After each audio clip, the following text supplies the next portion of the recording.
चलिए मित्रों, आज हम लोग Uttar Pradesh police previous year exam की सीरीज़ को आगे बढ़ाते हैं और मात्र 10 मिनट में 25 क्वेश्चन की श्रृंखला को पूरा करते हैं।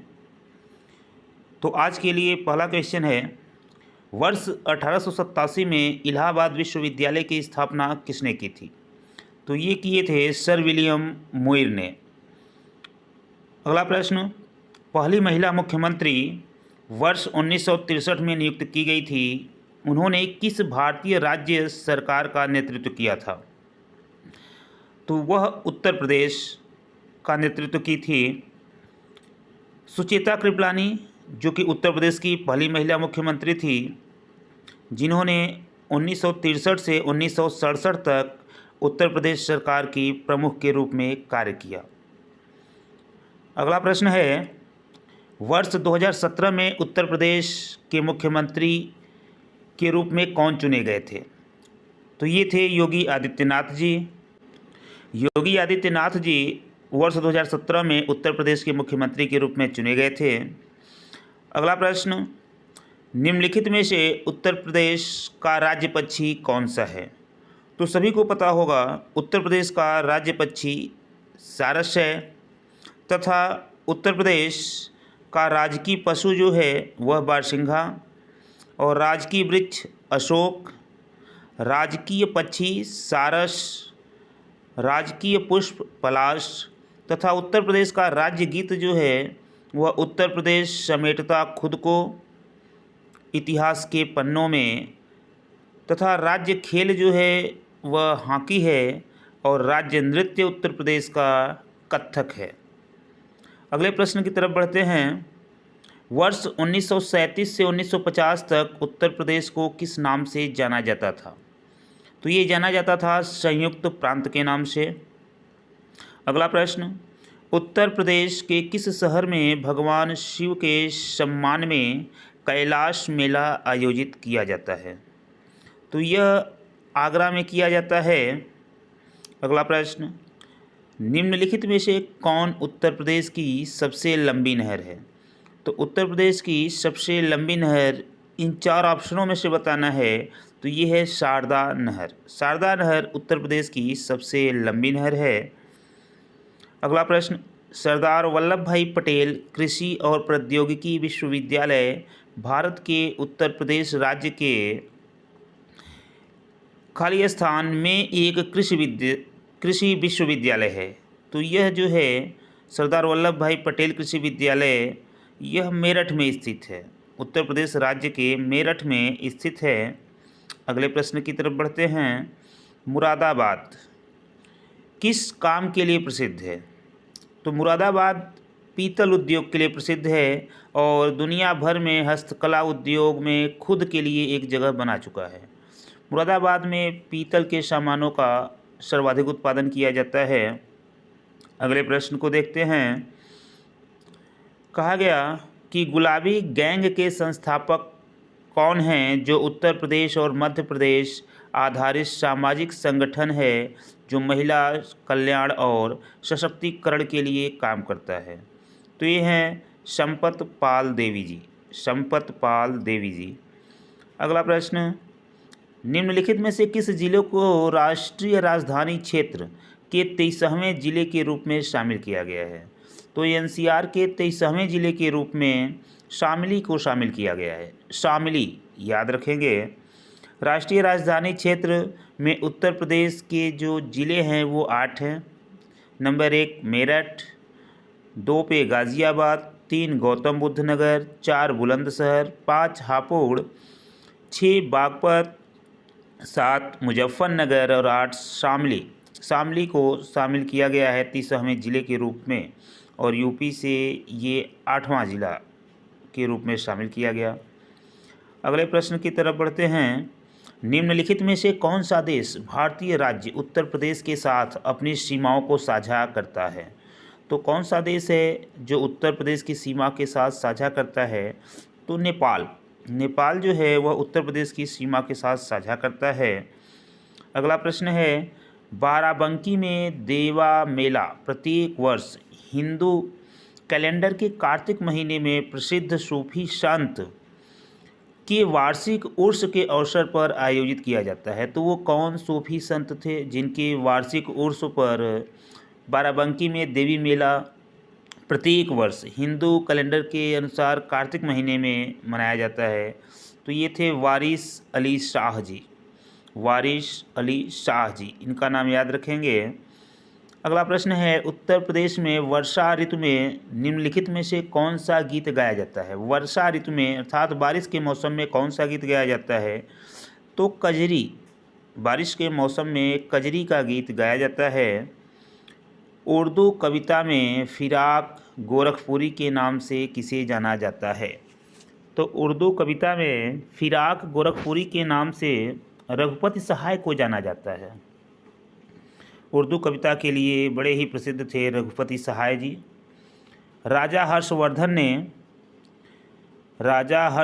ने खाली स्थान में ज्ञान का एक विशाल केंद्र स्थापित किया। अर्थात कहाँ पर ज्ञान का एक विशाल केंद्र स्थापित किया, जिसे भद्र विहार कहा जाता था? तो भद्र विहार के नाम से कन्नौज को जाना जाता है और यहीं पर राजा हर्षवर्धन ने ज्ञान का एक विशाल केंद्र स्थापित किया। अगला प्रश्न है, प्राचीन भारत में जमदग्नि ऋषि का आश्रम जमानिया में था, जो वर्तमान उत्तर प्रदेश के किस जिले में स्थित है? तो जमदग्नि ऋषि का जो आश्रम है वर्तमान में यह गाजीपुर जिले में स्थित है।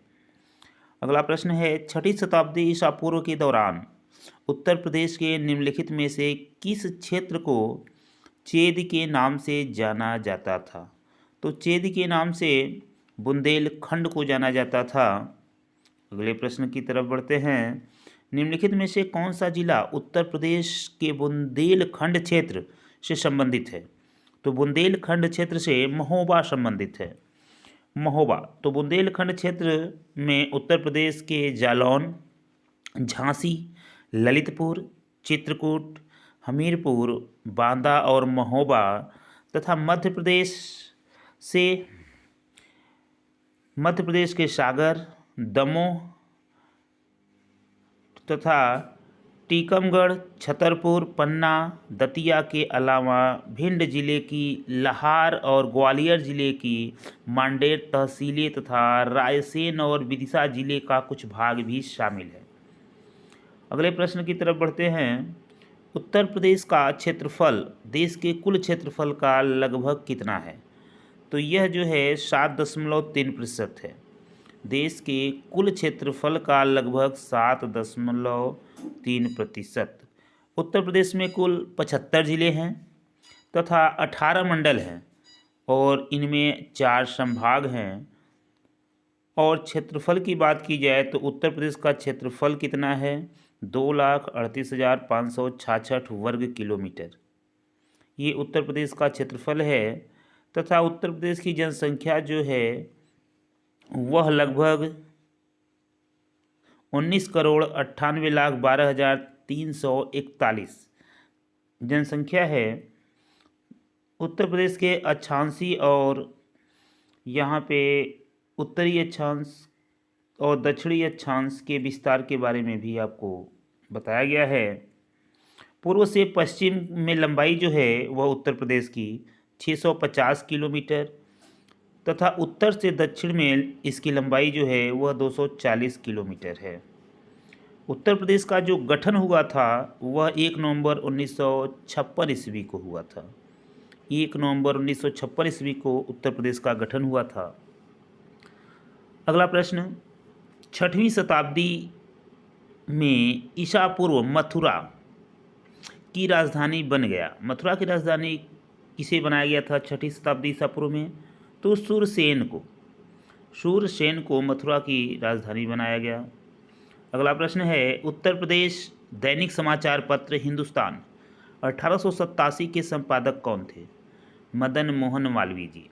मदन मोहन मालवीय जी हिंदुस्तान 1887 के संपादक थे। अगला प्रश्न है, उत्तर प्रदेश में सभी आधिकारिक कार्यों में हिंदी का उपयोग करने के लिए किस वर्ष इसे कानूनी रूप से बाध्यकारी बना दिया गया था। अर्थात सिर्फ हिंदी का ही नहीं, इंग्लिश के साथ हिंदी का भी उपयोग किया जाएगा। इसे बाध्यकारी बना दिया गया कि सभी आधिकारिक कार्यों में हिंदी का उपयोग किया जाएगा। इसे 1951 में बाध्यकारी बना दिया गया था।